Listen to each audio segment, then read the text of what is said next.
Beloved Baba says, God and love are identical, and one who has divine love has received God.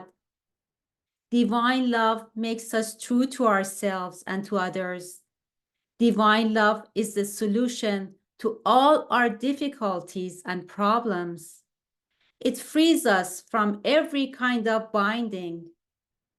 It makes us speak truly, think truly, and act truly.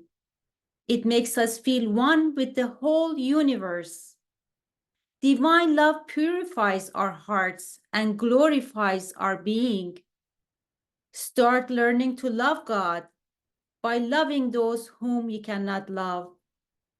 The more you remember others with kindness and generosity, the more you forget yourself. And when you completely forget yourself, you find God. My message has always been and always will be of divine love. Let the world know it. Jai Baba, everybody. So tonight's topic is the most important topic. We have talked about it in many different ways, and Baba has talked about it in many different ways. Today, we will talk about it in yet another way and get into a little more detail in terms of why, the way that Baba describes it in the three discourses he has under this topic, ego and its termination. And at the end, we have a short piece on love and devotion, and to see how that plays into this discussion of ego and its termination. Well, as we know, beloved Baba is ushering in a new age during which humanity is being transitioned out of its childhood and adolescence into its maturity. Torrents of cascading love that he has released are performing a miracle. They're making dualities of right and wrong, good and bad, to bend into each other and to form the perfect circle of unity. So dualities are collapsing. And the structure that helped us mature during our adolescence and childhood through the dualities was the ego. And so the ego has to go. So the ego, this guardian of dualities, is being terminated. This exquisite and divine structure that helped us mature our consciousness through focusing narrowly on this dimension of life, that dimension of life, another dimension of life, and gave us that lens so that we could learn from it. That structure, that ego that did that for us, that told us what is right and what is wrong. And then the next lifetime we came and he said, no, that wasn't right. This other thing is right. And so we learned this other thing that we used to think was wrong. That structure is being terminated. The ego is being transformed. But what is this ego? In God Speaks, Baba explains how consciousness develops gradually through personal experience. So as each person goes through experiences, the consciousness accumulates these experiences. That entity that experiences and gathers these experiences is the ego. That structure that experiences and gathers those experiences is the ego. And we as human beings experience that as our I, our little I. And as we mature, it'll fall away and we will have a different I, which is the universal I, the capital I, which is not bound by personalities, forms, and so forth. So if the ego is the accumulation of these experiences, experiences, as we know, are collected as impressions, as sanskaras.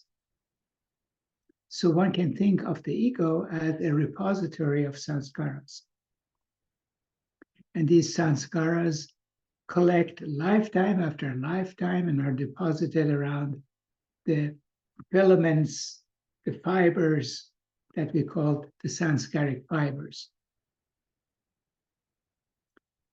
Now, Baba was very serious about this transition of consciousness from adolescence to maturity. And because of this, he went to no ends to prepare everything that needed to be prepared and kind of put everything in place so that we could more easily make that transition. And this included an abundance of explanations, discourses, talks. Of course, he didn't talk, but I mean, the gestures through which he talked. And why was that? That was to catapult the lower mind out of its old ways of thinking and knowing. So Baba spent much effort in explaining things. And, as we know, he said, qualities of energy and awareness which had been used and enjoyed by only a few advanced souls are made available to all humanity. So this is what Baba had in mind. And in God Speaks, in discourses, in all of those, he explained things that these advanced souls knew to kind of jumpstart us, to catapult us into the unfolding that is to happen. So that the intellect could also support the inner processes that are going to happen to bring us into our maturity. So the lower mind that thinks and has ideas, so that those could also be changed in alignment with the new dispensation that's coming. And this way, he would jumpstart the process. And among the explanations that Baba gave were all of these explanations about the ego and all these lovely animals that we saw in the video that Dear Mernaz started us with. Do they have egos? Well, he talked about it. It was as important to him to talk about their egos, their sanskaras, their structure. As you saw how lovingly he held each one, he was holding himself. So he talked about that as well. So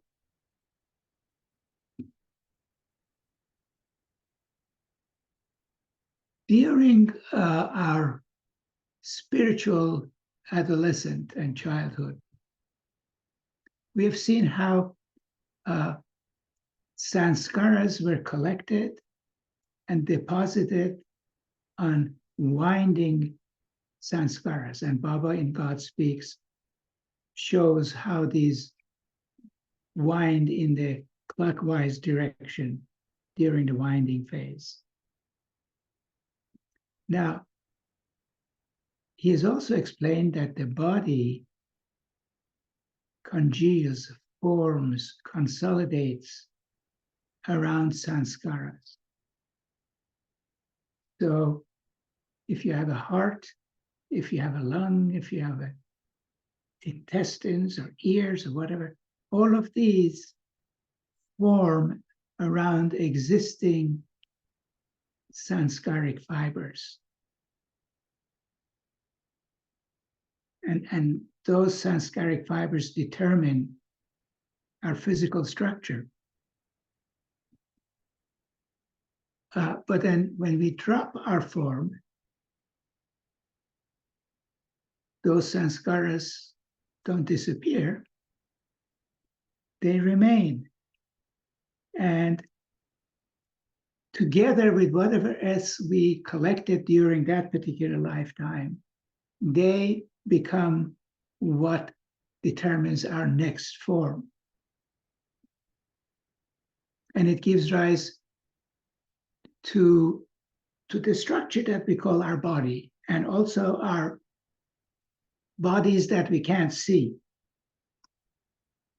Baba says the most important point to be understood here is that when the consciousness of the soul dissociates its identification from one form or medium and retains only the impressions of the form dissociated, these impressions are experienced through another appropriate medium. When the consciousness of the soul associates with the next medium or form. Oops. And this, of course, continues during evolution, form after form, form after form, species after species. And then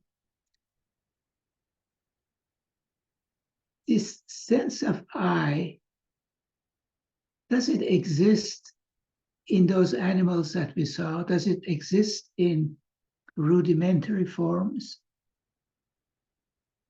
Does the ego, is it experienced as that I in those forms? Well, the answer is that it exists that those impressions that go and create the ego are very loosely connected with each other. They're not cohesive to each other. They don't have a linear progression. They don't have an intelligent integration. So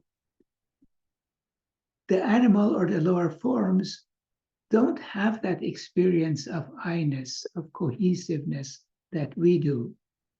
And yet they have a very loose, rudimentary type of an ego. So Baba describes it this way. He says, in the pre-human stage, consciousness has experiences, but these experiences are not explicitly brought into relationship with the central I.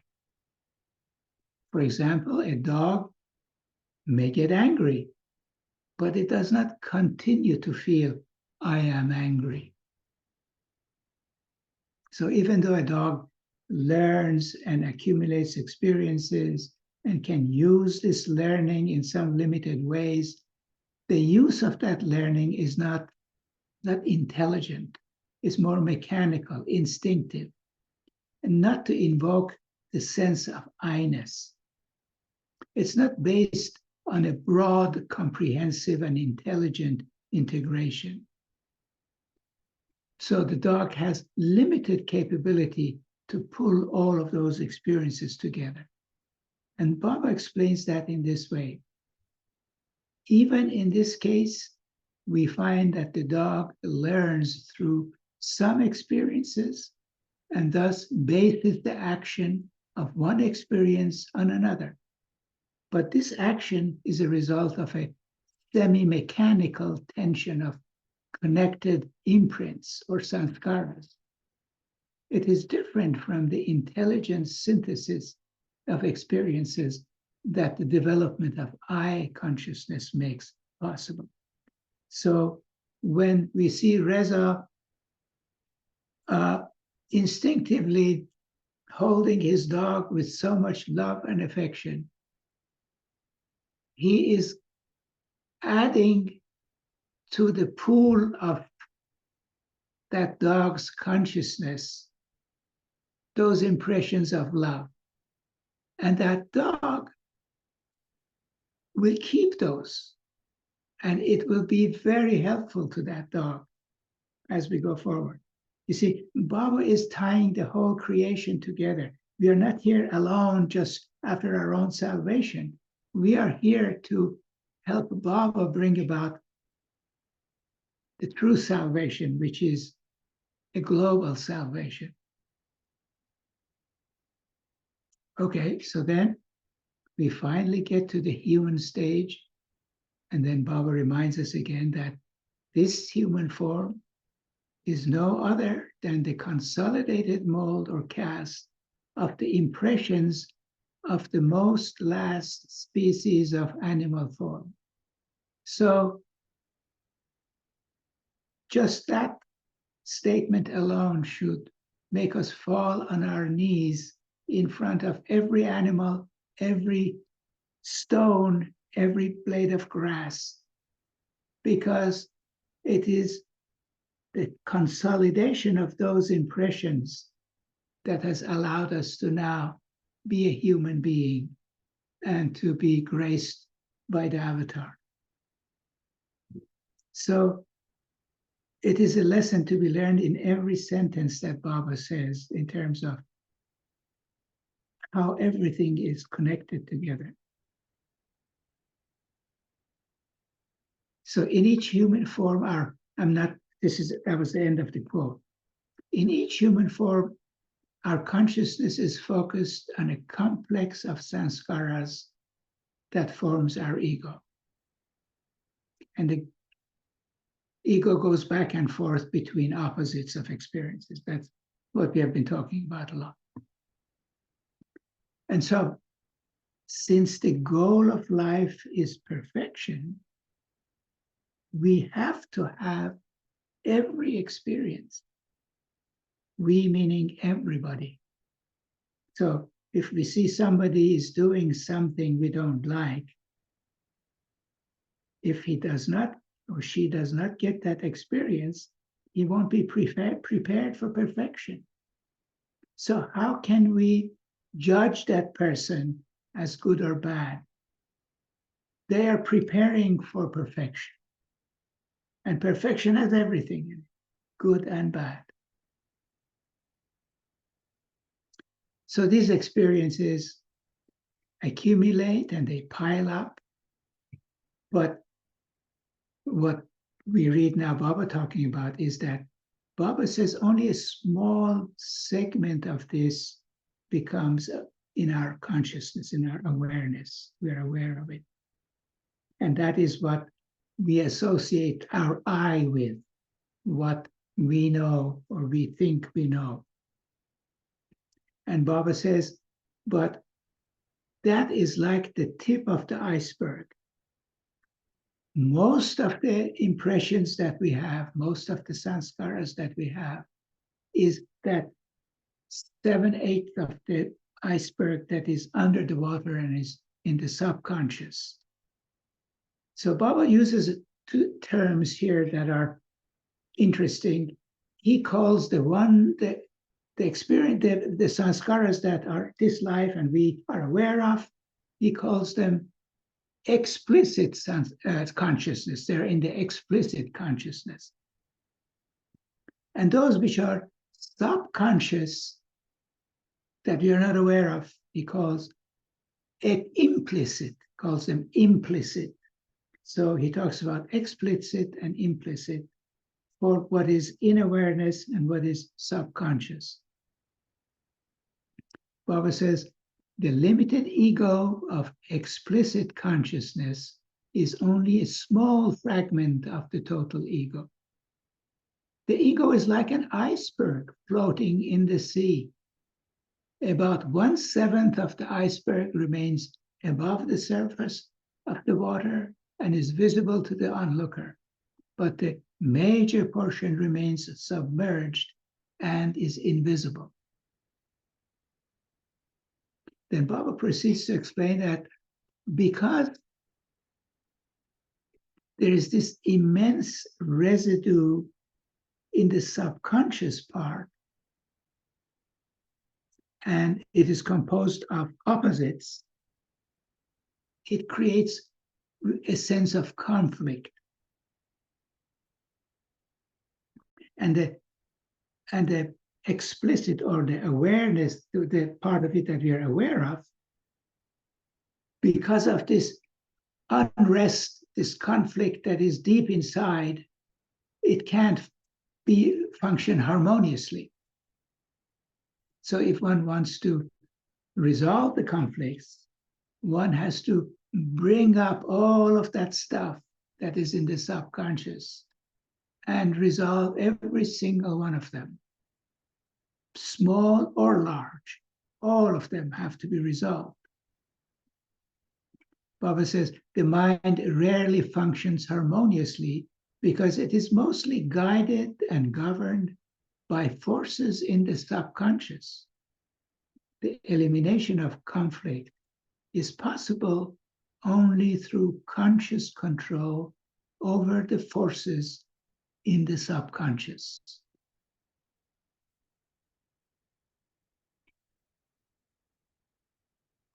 So now,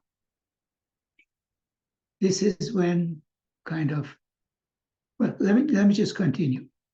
And Baba says, an intelligent and firm choice, however, has to be repeatedly exercised in all matters, small or great, for the rudimentary worries of life are not in any way less important than the serious problem. Whether the problems are rudimentary or serious, they have to be dealt with. But then Baba says, in the ripeness of evolution comes the moment of discovery, comes the momentous discovery that life cannot be understood and lived fully as long as it is made to move around the pivot of the ego. So now begins the process of involution, of unwinding, when the ego begins to dissolve. And as we have discussed before, first, the ego of that particular life that we were born with is shredded and dissolved. And then gradually, all of the subconscious stuff from previous lives begins to come to the surface and to be dealt with.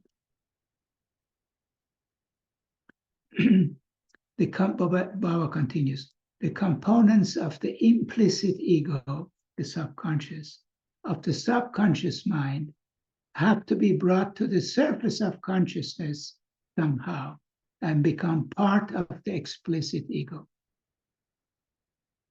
And then be submitted to the action of intelligent consciousness.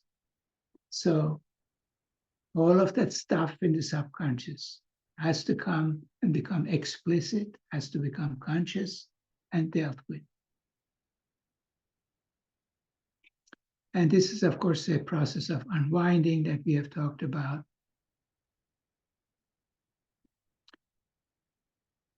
And then Baba continues, the problem of erasing the ego from consciousness is very complicated. However, because the roots of the ego are all in the subconscious mind in the form of latent tendencies, and these latent tendencies are not always accessible to explicit consciousness, the limited ego of explicit consciousness is only a small fragment of the total ego. So again, he's kind of repeating what he said before, that most of it is underneath. So the first, again, to repeat, the explicit ego that we come to life with has to go, and then this other stuff has to come. If this is to be achieved, I'm going back to Baba, there has to be a weakening of the explicit ego in such a manner as to allow the emergence into consciousness of these desires and tendencies that could not hitherto find admittance into the arena of consciousness. So just repeating that they have to become explicit. They have to come to the surface. And then Baba continues to explain, give examples of some of these things that come to surface and how insidious they are and how this ego is hydra-headed. You cut a few heads, other heads come out. For example, he talks about the feeling of superiority and inferiority. There are times that we begin to feel superior. And then we begin to feel inferior because we felt superior and that was bad. And then we begin to feel equal to others. Baba says even that feeling of being equal with others is within the domain of duality because it is based on inferiority and superiority. So therefore, even when a person seems to feel a sense of equality with another, this is Baba talking, this feeling is not securely established.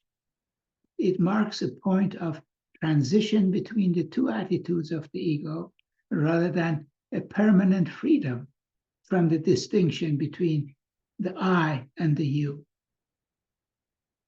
Again, because it's based on the ego. So what to do? So, I mean, this makes it sound like we should give up. And, yep, Baba says give up. He says, master as the last resort. So he says there's a quicker way. Don't despair. Don't give up. It is this complicated, and I'm telling you so that you know that you can't do it on your own.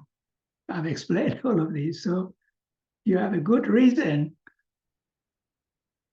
to choose the master as the last resort.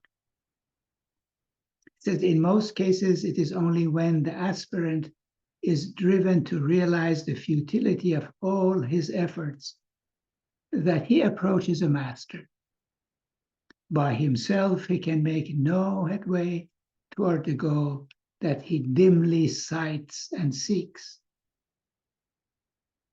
The stubborn persistence of the ego exasperates him. And in this clear perception of helplessness, he surrenders to the master as his last and only resort. Remember the word surrender. Surrender means you give, you devote, you don't hold anything back. And he says, Baba continues, and from the mouth of that aspirant, he was saying, I am unable to end the wretched existence of this ego. I therefore look to you to intervene and slay it. And so Baba, talks about how a master might do that. And he goes back to that example of inferiority and superiority. Says, well, when you are feeling inferior, the master may encourage you, praise you, and try to balance that. And when you feel superior, he will criticize you, put you down. And he has his ways of, and we see this in our own lives. I remember in the early days, I was up on Seclusion Hill with Alava, and Alava was, being full of himself and saying something, and he suddenly slipped and nearly fell down the hill. But you see, he is a mature soul. He said, see how Baba made me, put me in my place. So Alamo kind of remembered that that's what happened. So through devotion, gradually love awakens. And Baba has some very interesting statements about love and devotion because they become critical for the termination of the ego. Love is freeing, has no binding, has no karma. Devotion is binding, is karmic. Baba says, love is silent and sublime, devoid of outward expression. Devotion expresses itself outwardly. So there is action, there is effort associated with devotion. So when we say, grace and effort, devotion is that effort. So when we devote our lives to God or the Master, we bind ourselves to Him.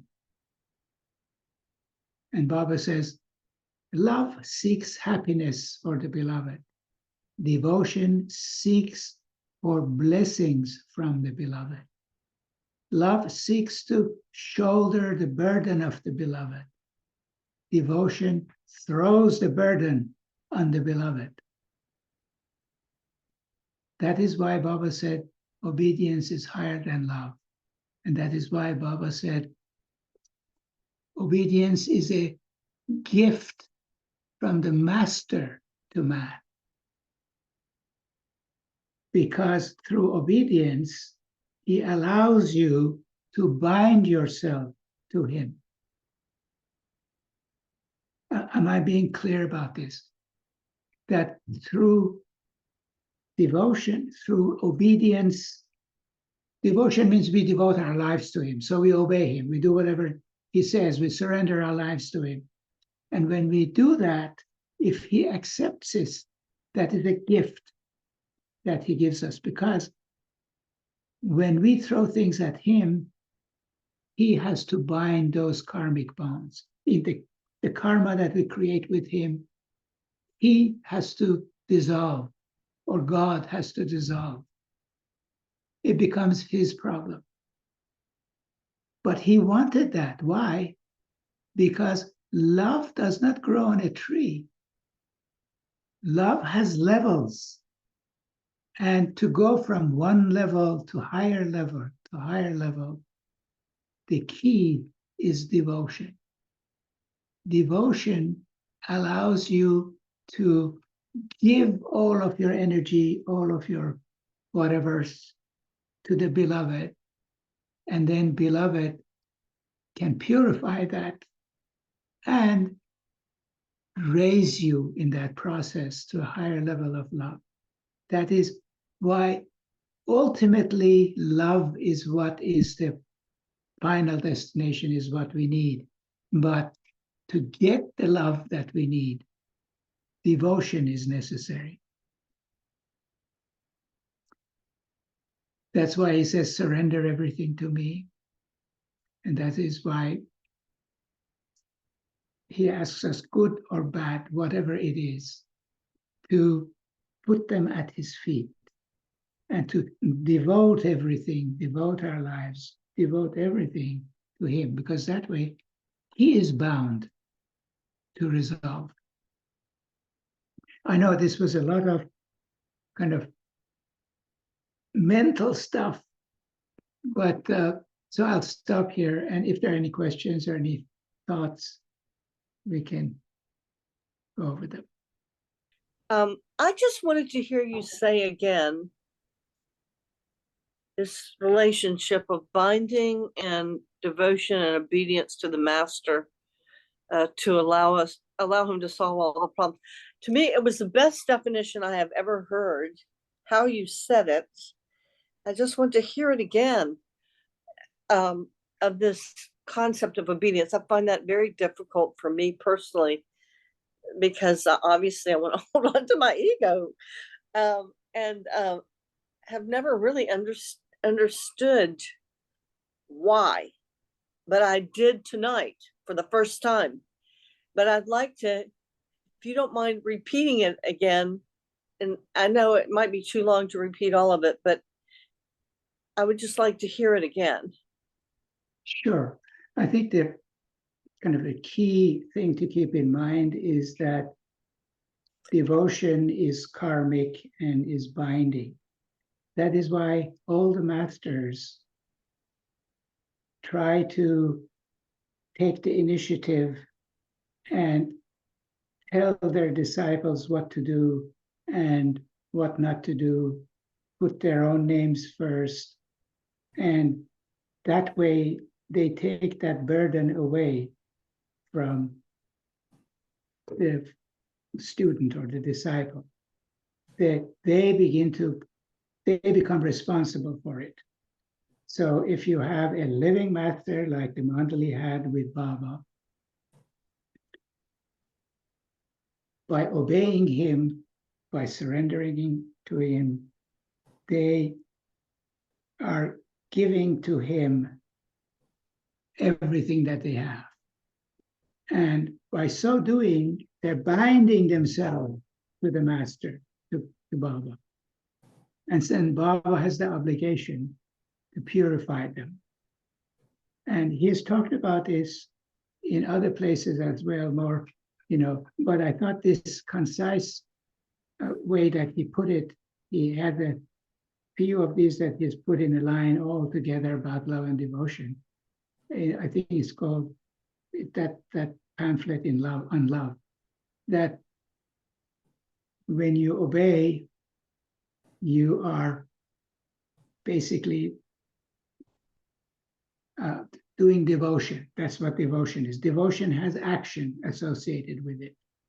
And that action is carrying out what the master tells you to do. And when you do that, and if the master accepts it, then he binds himself to you and you are bound to him automatically. It doesn't, it's a law of nature that if I tell you to do something, I am responsible for what you do if you follow me. If a master tells you what to do and you follow him, there are these stories in the old Sufi literature where you find that the master was telling everybody that I'm going to tell you what to do. I'm going to pray for you. You don't need to say your, daily prayers. I'm going to pray for you. But then to one of them, he would say, no, you've got to do it yourself. And that person was his successor. So he had to learn how to do it for others, but before he could do it for others, he had to do it for himself. So anyhow, just it sounds to me that that's also similar to what Baba was doing in the New Life when he said, I'm not responsible for you. You have to, this is at one stage, we're reading during the New Life was different. During the New Life, Baba was not the master. Baba took the role of a devotee, of a seeker, so that all seekers would have a model to follow. So during that period, the only reason that he asked them to do what he said was because he was assigned that role by God to be the exemplary seeker. And so he knew what to do. All the other Mandali did not have that responsibility. They were not assigned that role. Baba was. And so they didn't know what to do. He was the only one who got kind of direct orders, as you may say, from God what to do. So, but during the rest of Baba's life, that is true, that Baba asked them to follow him. He would even, send to Bao's children what they should eat. Not only just Bao's children, many people all scattered around India. He would, minutely see to their lives. Thank you so much. Sure.